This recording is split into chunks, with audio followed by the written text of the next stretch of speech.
Salamu alaikum. Da Allah likita ana ake homatin. Homatin? A radin Allah kin ga ina bukatar homatin.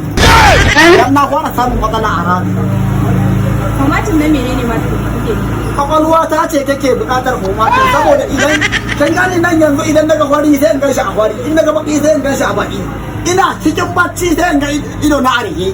Na idan na farka ido na abu. A radin Allah wannan aje na damuna.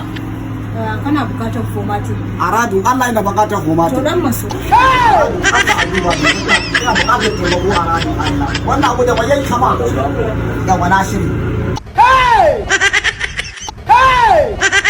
Gaskiya, kwakwalwanka na bukatar aiki da kudu. Allah ko? Sai an duba shi. To me za ki yi albarkashi kuma? Kwakwalwanka zan duba. A radin Allah ba zan yadda ba. Kwakwalwa na da albarkashi.